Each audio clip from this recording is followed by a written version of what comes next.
We are live from the MacBook today, but I really want to have a candid and transparent conversation about poverty as an infrastructure.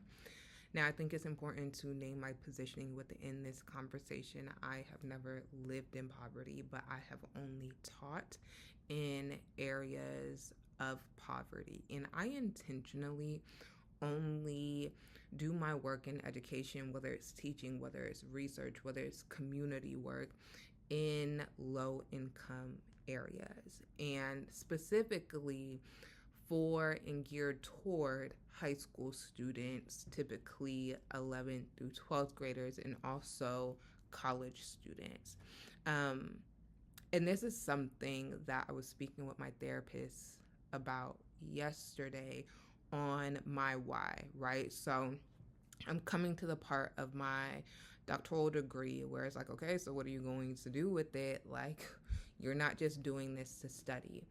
And I always tell people this doctorate degree that I'm getting is not about me. It is literally in dedication to every single student that I have been the teacher of record for, because I not only know their names, I know their stories, I know where they come from, I know their parents, I know their mothers and fathers and grandparents. And so they're not data points to me, and I will go to the end of the earth for my students, no questions asked. I will bring whatever resources I humanly can into the schools or places that I work or communities that I work, no questions asked. If the students want it, the students get it. That is how I operate as an educator. And now being in this space where food stamps, if you are a recipient of food stamps, come next week, you will not be getting food stamps due to, everything happening. And I think a lot of times people only have this conversation from the vantage point of adults, right? But we tend to negate and neglect the livelihoods of children in this conversation. And I want to make sure that we are centering their voices and their lived experiences and thinking about how the impact on children is just going to be a ripple effect, and understanding beyond extending grace, right? Extending resources. And my therapist pointed out to me the past couple of years, I've kind of just been attached to the identity that I had in corporate America and like trying to get back into tech.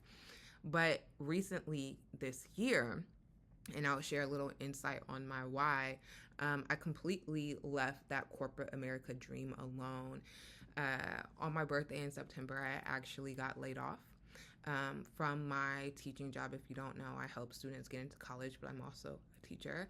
And my students protested. So about 400 students protested for me to get my job back. Not only them, but their parents. I received hundreds of messages. And just to understand community support on that level was something that brought me to tears. Not the fact that I got laid off, but due to the fact that my community cares about me in the same capacity that I care about them. And that is why I returned back to the classroom for them.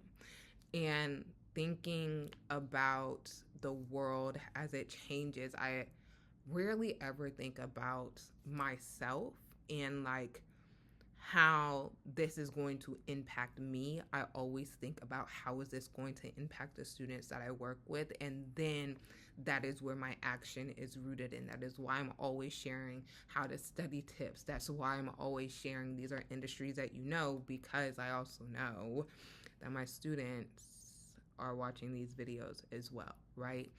And so again, tying back to the conversation of remember the children, right? They're typically the first to feel the impact and the gravity and the stressors of these things, and then still having to be inundated with classwork and then friendships and then everything else that life throws at you.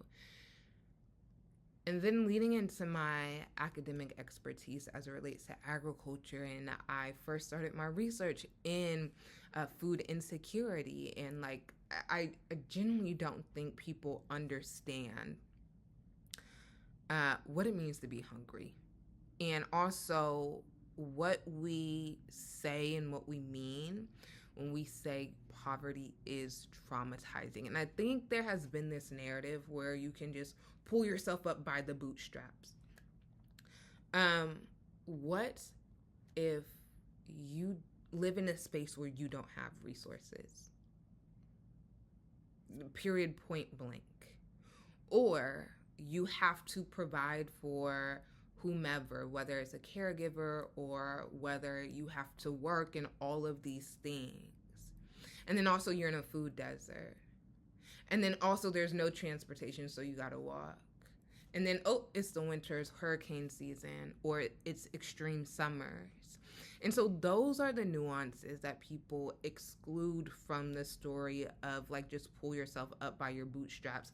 I think a lot of times people don't or they aren't transparent with the people that also help them, whether it was a mentor, whether you happen to do something like Nesby, or you were in some type of after school program that was connected to scholarships and colleges and all these things.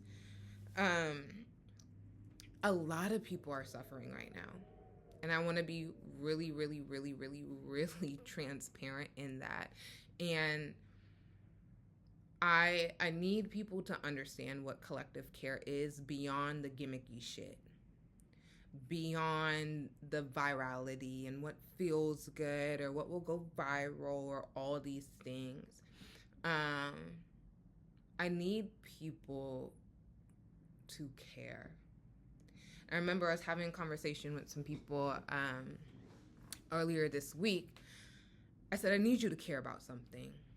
I need you to try on something. Because we cannot spend our entire life not caring. And then when it is our turn for the world to care about us, nobody bats an eye. And I need us to remember not only the humanity within children, I need us to remember that children deserve safe adults. And I also need us to remember the innocence of children, okay? I know it's very like clickbaity to say that you hate kids and all of these things. Kids are so annoying or blah, blah, blah, blah, blah, blah. Okay? I get it. But you were once a child. You were once a child. And like we cannot ever, ever, ever, ever lose sight of that. Never in a million years can we lose sight of the humanity in children. Can we ever lose sight of the innocence of children, the childlikeness of children, the safety of children? We can never negate that fact. We can never lose the importance of that, even when we're trying to make a joke or even when we're trying to go viral. And that's another conversation that I'll have in itself. But so many people are being impacted by all of the changes that are happening, what seems to be every day, okay? What seems to be every day. And it's also affecting the children. And so, transparently speaking, I've been thinking about more ways that I could do community initiatives, whether it's like community writing workshops to help college students and help their families at like a really, really low cost. When I say really low cost, y'all, I mean like $20 to $50. Like I understand what's going on, and I understand the literacy gaps that are going on that's going to aid into the workforce gaps that are going to happen. But I need people to think beyond themselves. I need people to care about things not only that include themselves, but beyond themselves. I need us to understand what it means to create dialogue and also who is watching that. Because most of those eyeballs on the viral videos are not adults.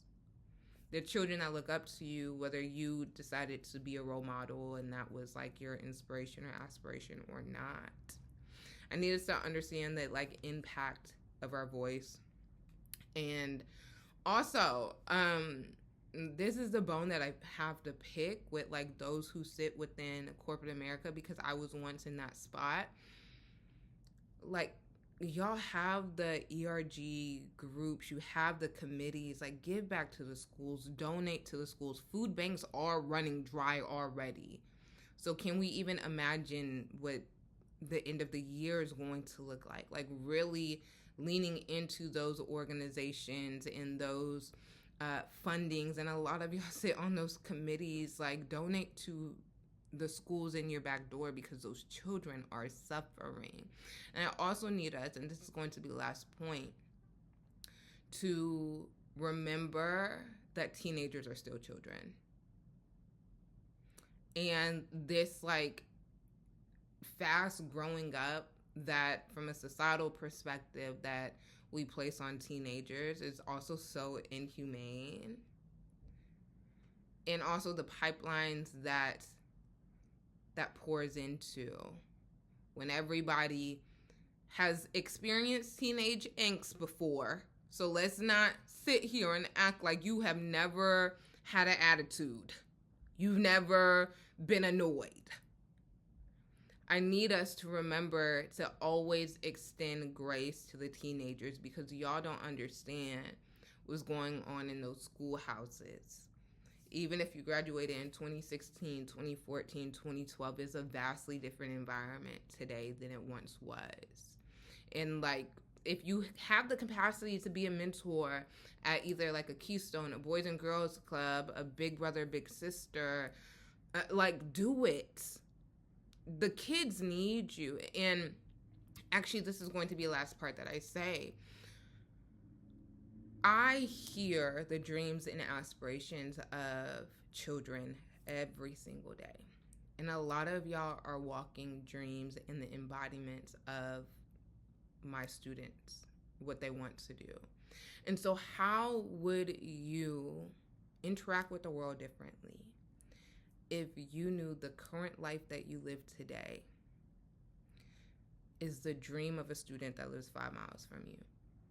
How will that change the way that you interact with teenagers around you, the words that you speak into people, the narratives that you place onto people?